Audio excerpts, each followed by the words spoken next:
WFYI podcasts are brought to you by Visit Bloomington. Bloomington, Indiana is home to a wide range of live music events and venues. More info on upcoming performances at musicbloomington.com. This is WFYI News Now. It's December 15th, and I'm Abriana Heron. Later in the show, William Duke Oliver has seen a few changes in his 20 years on the Indianapolis City County Council. And sometimes progress was slow. An interview with Oliver coming up, but first, these headlines. The Indianapolis Public School Board is accepting applications for its next appointment to the Indianapolis Library Board. IPS is responsible for appointing 2 members to the board. 1 seat will open at the end of the year. IPS is expected to pick a new board member in January for a 4-year term. Applications are due on December 22nd and can be found online at myips.org. And lawmakers shared more detailed plans this week about their education goals for the upcoming legislative session. Kirsten Adair reports lawmakers are divided on how to address work-based learning, low third-grade reading scores, and early education. Lawmakers passed a sweeping education bill last year that significantly expanded work-based learning. Senate Republican leader Roderick Bray says work-based learning should continue to be a priority because it helps students who join the workforce right after graduation. So you're going to gradually work yourself into the workforce instead of just jumping off a cliff and suddenly you're in the deep end of the ocean. Senate Democratic leader Greg Taylor says he wants to see more results from recent legislation before expanding it. It's time to take a pause and kind of sit back and let these things take place. Lawmakers also debated the pitfalls and benefits of holding back third graders who fail a state reading test, the possibility of mandating pre-K programs, and requiring children to start school by the age of 5. For Indiana Public Broadcasting, I'm Kirsten Adair. Indiana's 6th through 3rd graders can now participate in the first statewide Civics Bee. The Indiana Chamber of Commerce and the State Department of Education partnered with local chambers to create the competition. The aim is to get kids more excited and engaged with civics and their communities. State Chamber Vice President Jason Bierce says it gets to the heart of the Chamber's mission to help people be informed, engaged citizens. This seemed like kind of a fun, interactive way for kids to kind of show their civics knowledge, but also give the business community kind of a role to play in helping to foster that collaboration. Chamber President-elect Vanessa Green Cinders says civic engagement should be thought of as a business and economic issue. Workforce is about education, it is about community, and it involves all of us. Participation in the Civics Bee begins with an essay competition at the local level. You can find more information at indianachamber.com/civicsbee. More than 30 Hoosiers signed on to a multi-state letter urging the Environmental Protection Agency to ban the use of coal ash as fill in construction. Rebecca Thiel reports this comes after a recent EPA risk assessment draft showed exposure to coal ash used as fill can increase people's risk to cancer and other health issues. Coal ash fill often contains arsenic and can become radioactive. The EPA found that exposure to even very small amounts of coal ash mixed in soil can increase your risk for cancer. Larry Jensen worked as a radiation expert in the EPA's Superfund division for 25 years. More than a decade ago, residents in the town of Pines in northwest Indiana asked him to help them find where coal ash had been used as fill in the town.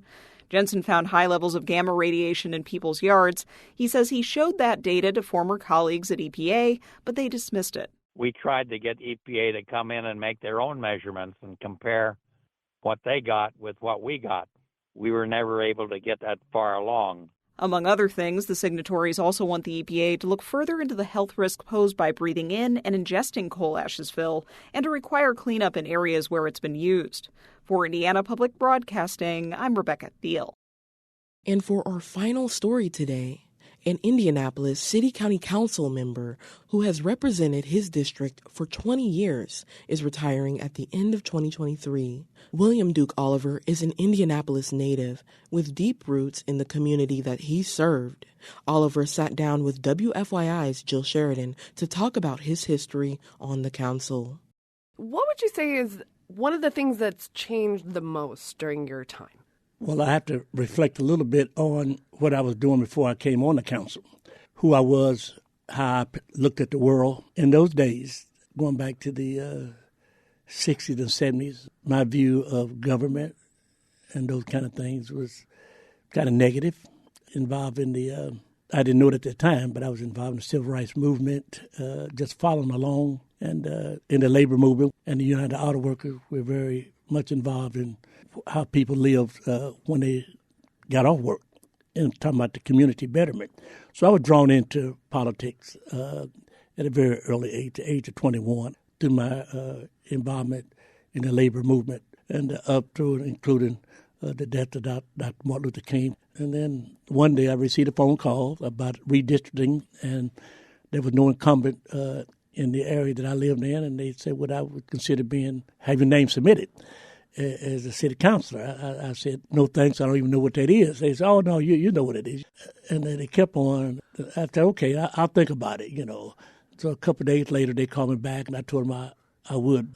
So they took a vote, and then they informed me that the caucus had selected me. Come to understand some things, what makes things work, how things don't work, and then go back to the community, explain things, in reality, how things are done, how to get things done. What do you think, you've been able to accomplish then in that time? What's one of your greatest achievements? I say the same thing here that I say to my grandchildren. I was part of city government, and while I was there, we accomplished some things that I agree with, many things that in progress, always about progress.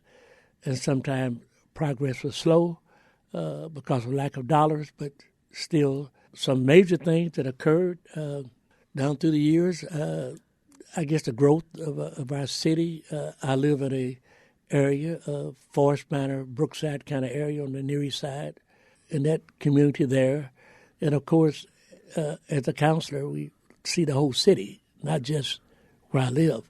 That is certainly a challenge, making sure that all neighborhoods and all communities, are impacted by city investment. Oh, yes, I can see evidence of that. The last several years, I'm not just focusing on District 9. It's the growth of our city. What advice do you have for new council representation? If I had one-on-one, I would be patient, listen. Many of us that run for office say things to get elected, and then when we get elected, it doesn't. You got to kind of pull back a little bit, and learn how things work. So that I would advise them how things go and kind of be patient and listen.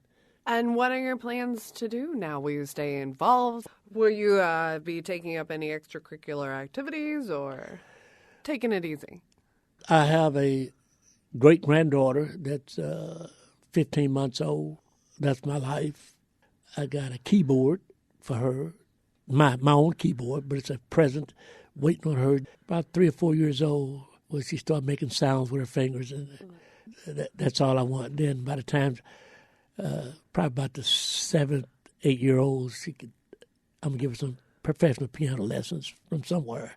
That's my vision through her. Well, congratulations on such long service here in the city of Indianapolis, and all the best. Well, thank you for having me. Thank you so much. That's all for today's episode of WFYI News Now. Our podcast is produced by the following people who live in your community: Darian Benson, Drew Dodlin, Kendall Antron, who composed the music for this podcast, and me, Abriana Herron. Our news director is Sarah Neal Estes. If you like today's episode, remember to subscribe and share, and follow WFYI on Instagram, Facebook, and YouTube to check in on our newsroom throughout the day. Thanks for listening. We'll be back on Monday. WFYI podcasts are brought to you by Visit Bloomington. Bloomington, Indiana is home to a wide range of live music events and venues. More info on upcoming performances at musicbloomington.com.